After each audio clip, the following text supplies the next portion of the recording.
Pour l'ensemble, garde à vous.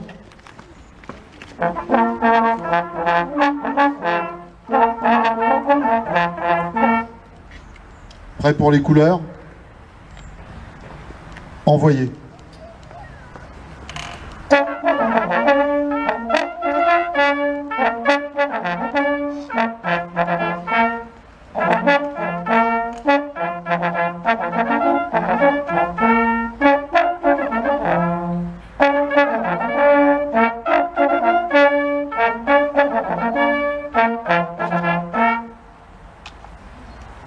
Repos. Dépôt de gerbes et de lumignon au révérend Père Bunel.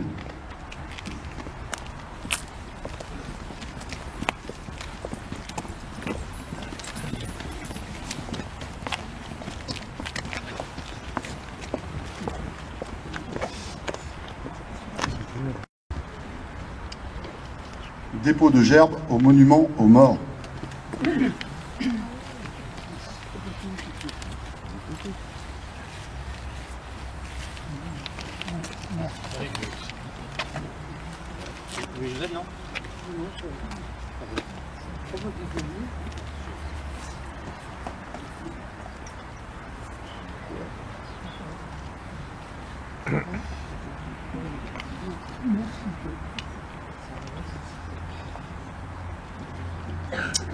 Aux morts.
Ouvrez le banc.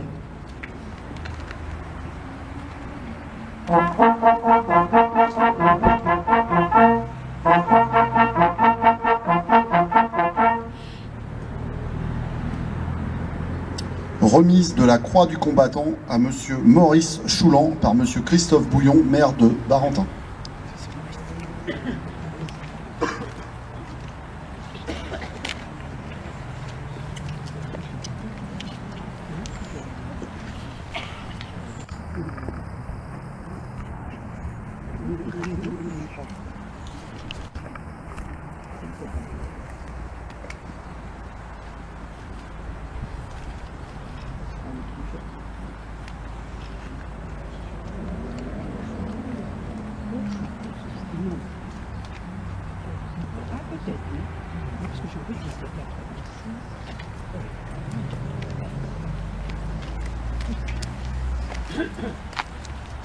Fermez le banc.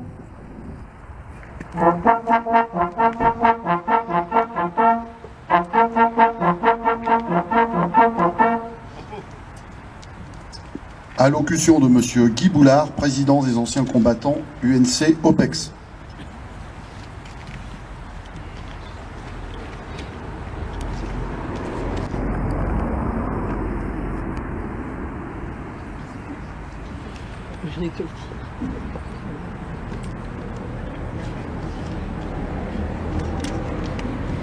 Monsieur le maire,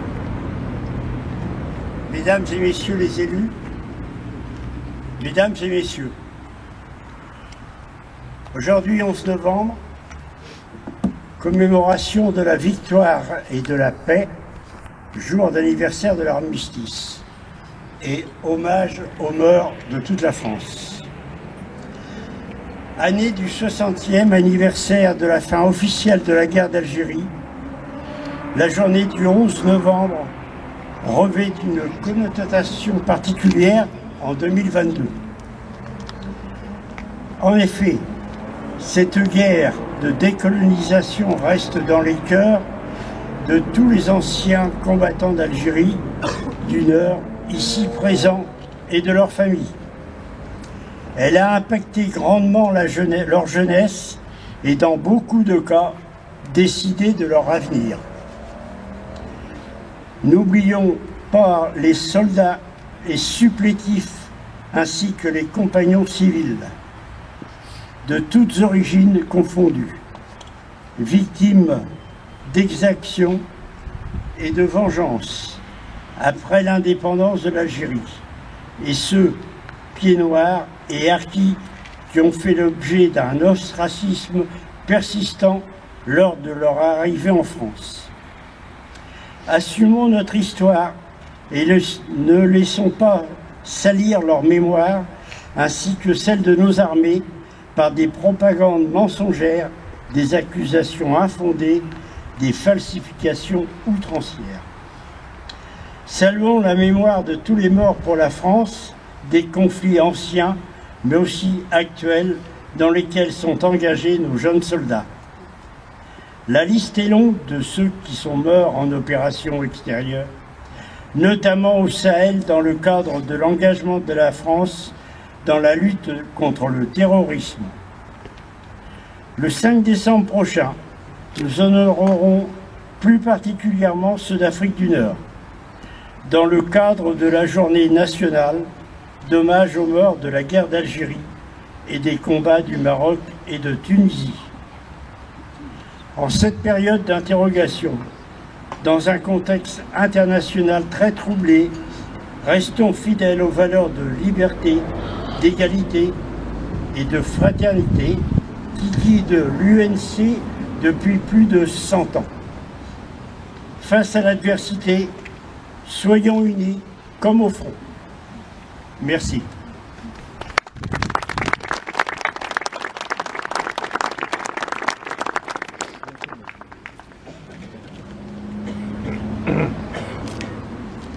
Allocution de Monsieur Claude Polge, président des anciens combattants ACPG-CATM.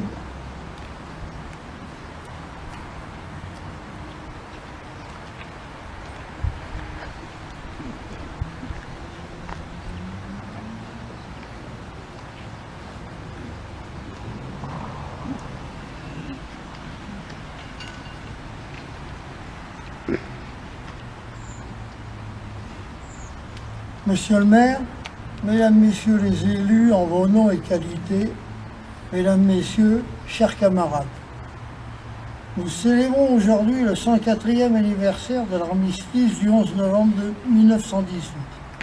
Armistice victorieux pour la France et ses alliés, après quelques années de combats meurtriers face à l'Allemagne et aux empires centraux.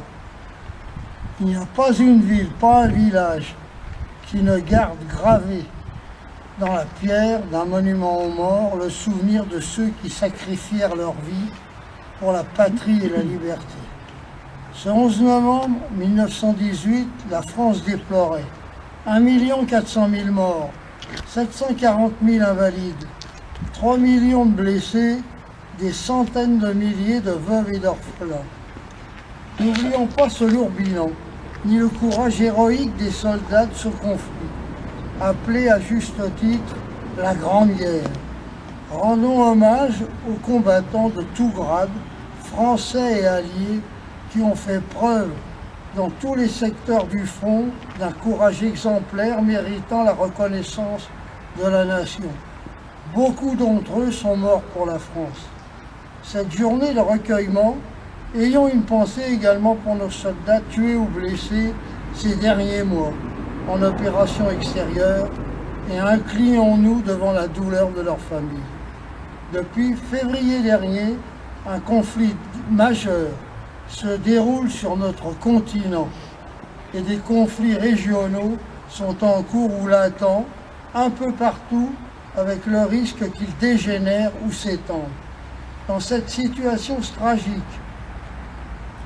stratégique périlleuse, le travail de mémoire a toute son importance afin d'éviter un retour des erreurs du passé pouvant entraîner les mêmes conséquences désastreuses. Ainsi, l'Union française des associations de combattants et de victimes de la guerre, UFAC, fidèle au souvenir de toutes celles et tous ceux victimes de toutes les guerres, invite la jeunesse à œuvrer pour un monde plus juste, plus solidaire, plus fraternel et en paix.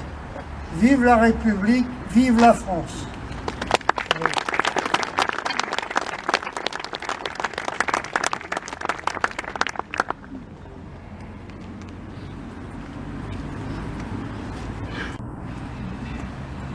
Allocution de Monsieur Christophe Bouillon, maire de Barentin.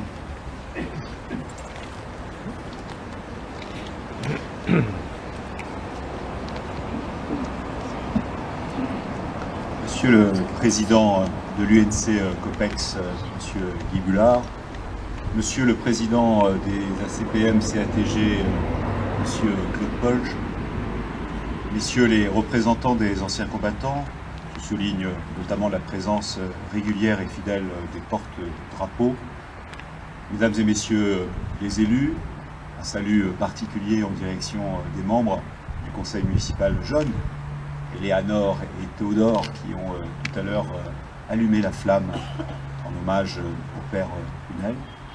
Je voudrais saluer également les représentants des scouts de Barentin qui sont fidèles à notre cérémonie et qui ont un lien indéfectible avec le père Jacques, car il est de ceux qui ont fondé tout simplement ici à Barentin les scouts de Barentin. Saluer également les représentants de la gendarmerie nationale, les représentants de la police municipale, les pompiers de Barentin qui sont en nombre aujourd'hui, et je voudrais à travers leurs officiers Comont et Mabir saluer leur dévouement, leur courage qui s'est manifesté ces derniers temps dans les interventions sur notre commune. Saluer également tout particulièrement les jeunes sapeurs-pompiers qui ont franchi une étape et qui sont pour certains pour la première fois présents à une cérémonie commémorative et patriotique.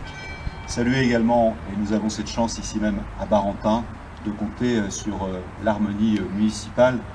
Sous la baguette d'Éric Giffard, nous avons là un ensemble de grande qualité qui nous accompagne au moment de nos événements sur notre commune. Et saluer bien évidemment mon père, Père Aimé, qui est aussi fidèle à Barentin et fidèle à nos manifestations patriotiques. Il m'appartient maintenant de lire le message de la secrétaire d'État aux anciens combattants et à la mémoire. La nouvelle de la victoire se répand à la volée de tout le pays.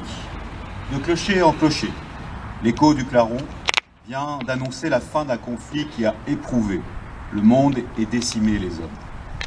La fureur du canon s'est enfin tue, couverte par un immense éclat de joie. 11 novembre 1918. Il est 11 heures. C'est l'armistice.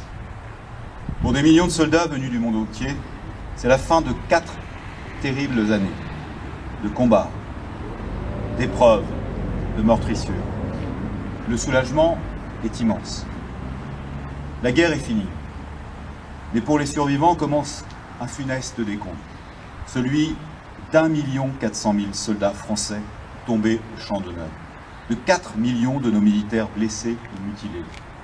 Ces braves, aux gueules cassées, qui plongent la nation entière dans l'effroi et l'émotion. Le traumatisme est mondial. Ce sont près de 10 millions de soldats qui ont été tués, 3 millions de veuves et 6 millions d'orphelins. Les morts sont presque aussi nombreux parmi les civils. Ceux qui sont revenus des combats racontent la puanteur des tranchées et le fracas des éboulis. Ils expliquent la peur avant la charge, le courage qu'il faut pour sortir des abris et donner l'assaut aux lignes ennemies sous la mitraille. Ils disent l'horreur du spectacle de leurs frères d'armes qui tombent à leur côté. Souvenons-nous de leur bravoure et de leur sacrifice. Commémorons ces soldats dont les noms doivent rester gravés dans nos mémoires comme ils le sont aujourd'hui sur nos monuments aux morts, dans les villes et les villages de France, dans l'Hexagone comme dans l'Outre-mer. Souvenons-nous des soldats venus d'Afrique, du Pacifique, des Amériques et de l'Asie, de ces soldats alliés, venus verser leur sang pour la France et défendre avec nous la liberté sur une terre qu'ils ne connaissaient pas. Et vous me permettrez, au regard du contexte, de sortir quelques instants du discours de la secrétaire d'État pour souligner en effet la participation de ces soldats venus d'Afrique. Sachez-le, ils sont plus de 500 000 à avoir été engagés, ici même, sur l'Hexagone, notamment sur le chemin des Dames, ou dans les Dardanelles, ou dans ce qu'on appelait le Front d'Orient, c'est-à-dire les Balkans. Ils sont 45 000 à avoir donné leur vie pour défendre notre territoire. Pour la plupart, ils ne connaissaient pas la métropole, l'Hexagone. Ils ont été mobilisés en nombre. Ils étaient ce que le général Mangin appelait la force noire, dans un livre qu'il avait écrit en 1910. Ils ont été engagés dans la terrible épreuve qu'a été le chemin des Dames, sous la conduite du général Nivelle. Ils étaient là, avec un formidable courage. Ils ont permis de venir renforcer les soldats qui étaient déjà engagés dans les combats. Je dis cela parce que ces fameux tirailleurs sénégalais, dont parfois on rappelle le souvenir et surtout l'engagement sur des théâtres d'opération, ne sont pas souvent mis en valeur lors des manifestations alors qu'il faudrait le faire. Sans doute parce que sur nos monuments aux morts, dans nos villes et nos villages, figurent rarement leur nom ou leur prénom. Il est rare de trouver des références à Traoré, à Ouedraogo, à Harry et à beaucoup d'autres soldats qui sont pourtant venus apporter leur concours au nom de la France pour défendre nos libertés. Je souligne cela, j'insiste sur cela, en référence à celles et ceux qui aujourd'hui, oubliant ce concours, se permettent de tenir des propos racistes, xénophobes. Imaginez un seul instant que notre pays n'ait pas pu profiter de ce concours de ces 5000 soldats venus d'Afrique qui se sont engagés à nos côtés. Heureusement qu'ils ont venu à nos côtés. S'ajoute à cela plus de 170 000 travailleurs venus à l'époque des colonies de France qui sont venus renforcer l'arrière du front pour permettre tout simplement à ce que les usines fonctionnent, à ce que les soldats puissent bénéficier du concours dont ils avaient le droit pour pouvoir être au combat. Ils sont venus additionner leurs forces aux femmes qui étaient mobilisées, ici pour conduire des bus, là pour faire fonctionner dans les usines les machines. Je dis cela parce qu'il ne faut jamais, jamais, jamais oublier l'histoire. C'est dans le passé que l'on peut trouver aussi des sources d'inspiration pour le présent comme pour l'avenir. Je vais revenir au discours de la secrétaire d'État. Le sacrifice de nos poilus nous oblige. Il nous rappelle que la paix a un prix et que nous devons être désormais unis avec ceux qui étaient hier nos adversaires. Car, et je cite Anatole France, ce n'est qu'avec le passé qu'on fait l'avenir. Se souvenir, ce sont les jeunes générations qui doivent désormais s'en emparer pour venir aviser la flamme de la mémoire de ceux qui sont morts pour la France, pour notre liberté. C'est la reconnaissance de la nation que l'on doit à ces combattants, à ceux qui sont tombés et à ceux qui ont survécu. Aux combattants d'hier et à ceux d'aujourd'hui, comme à leurs familles ou ayant droit, la nation doit continuer d'assurer réparation, reconnaissance et droit, comme l'a voulu le président de la République. Cette année, nous honorons 2 soldats morts pour la France au Mali. Le maréchal des logis, chef Adrien Quélin, et le brigadier chef Alexandre Martin. Honorons leur sacrifice et celui de tous les soldats qui ont versé leur sang pour la France. Le monde était convaincu en 1918 que la Première Guerre mondiale devait être, on le disait, la terre des terres, la dernière des dernières. Nous savons ce qu'il advint de cet espoir et aujourd'hui, en ce 11 novembre 2022. Alors que la guerre est de retour sur notre continent, n'oublions pas le combat des poilus pour la paix et pour le sacrifice de nos soldats morts pour la France. Vive la République et vive la France.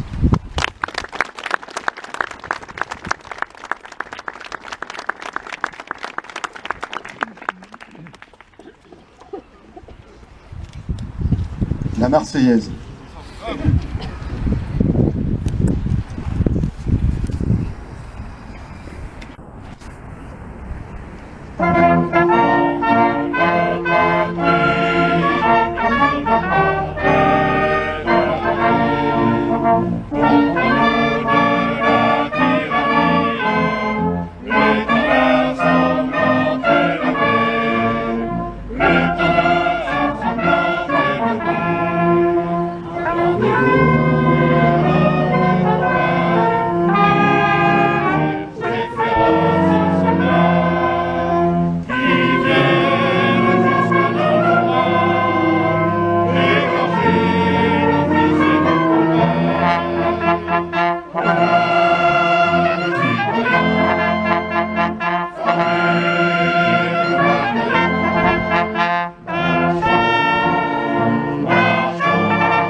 La cérémonie est maintenant terminée. Nous vous remercions de votre participation.